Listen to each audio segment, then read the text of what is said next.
I'm Hillary Mulick, a wedding photographer based in the Carolinas, and this week's topic on my YouTube channel is my workflow in photographing the bride's details. So I want to walk you through my exact process or my workflow in how I photograph all of the bride's details. So I talked about in a previous video about my wedding planning guide. I'll link that video down below if you haven't already watched it. But in that video, I talk about how in my wedding planning guide, I include a checklist of a bunch of details that they can include in a box or in a bag so that when the wedding day comes, they can just give me that bag of details and I can photograph all of those things for them. So I'm going to be walking you through my process in how I take all of those details and I make sure I photograph them all in a very efficient way.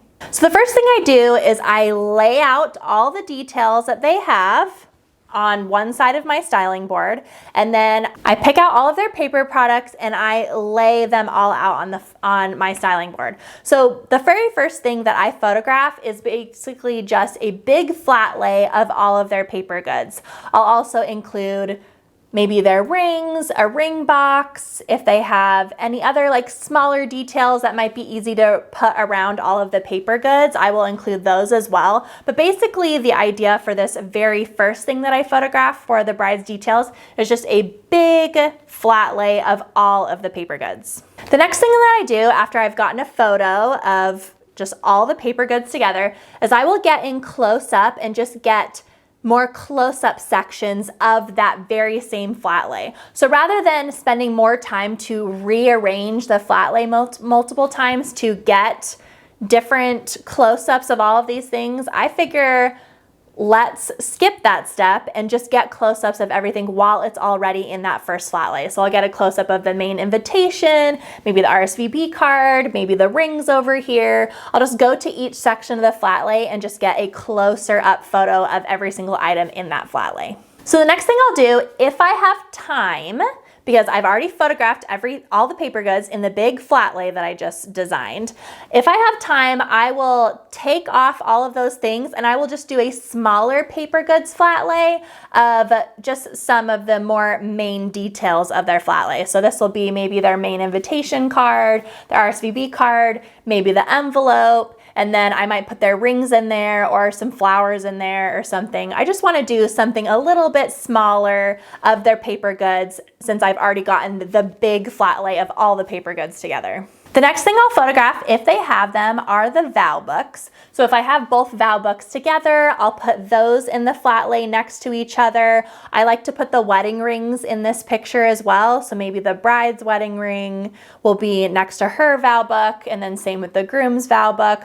I'll photograph the whole thing with both vow books together, and then I'll get a close-up of each of the vow books individually in that same flat lay. After this photo, I will clear the vow books, all of the paper goods details, and I like to do a flat lay of just all the bride's details. So this will be her shoes, if she has perfume, her earrings, her engagement ring, basically any little details that just pertain to her that she'll be wearing on her wedding day, I like to arrange in a flat lay. And then of course I like to get close-up pictures of each of the things in that flat lay. So a little close-up of the shoes, the rings, the perfume, the earrings, any other jewelry. I'll just get close-ups of that all within that same flat lay. Next, I like to do a photo of just the shoes. If I feel like the shoes are really pretty and the bride is really excited about the shoes, I might do this additional setup of just the shoes. So I might put the shoes both on their sides, or maybe one will be on its side, one will be standing up.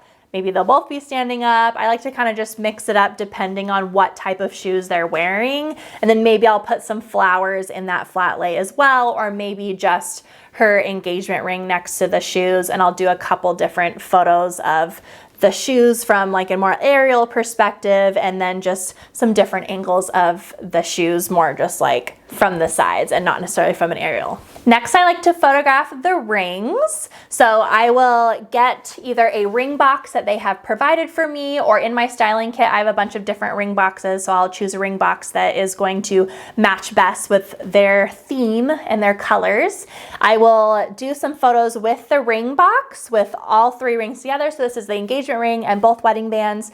And then I also maybe will take the wedding bands out, do a few photos of just the engagement ring, ring, and then I will take the ring box out and do some different setups of just the 3 rings together. There's this little museum putty stuff that you can buy on Amazon. I'll link it down below, but I find that this is really helpful when you're trying to stand all the rings up, and it just helps them stay up so that you can get some different angles of all the rings standing up together. The very last thing I photograph when it comes to bridal details is anything else that is extra. So if they have some custom handkerchiefs that they want photographed, maybe they have some garters that they want photographed, or some save the dates that don't really match with the rest of the invitation suite. So I'll do just a little separate thing of just the save the dates. Sometimes I've had couples that give me an invitation to their welcome party or an invitation to the bridal brunch or something like that. So instead of including that in the big wedding paper goods suite flat lay that I did at the very beginning, I will just do its own little separate photo on the flat lay at the very end. And that was it. That was my workflow when I am photographing all of the bridal details from beginning to end. If you know me and you have watched these videos for a while, you know that my thing is to start big and narrow it down to small. So we started big with the whole invitation suite, all the details, and then we just kind of narrowed it down from there and just got close-up details, and just ended with those little odds and ends things that they want photos of but don't necessarily fit anywhere in a big flat lay. So that is how I photograph the bride's details, my workflow in beginning to end on how I do that. If you have any questions or comments, you can leave them down below. And if not, I will see you again next week for another YouTube episode. Thanks for watching. Bye, guys.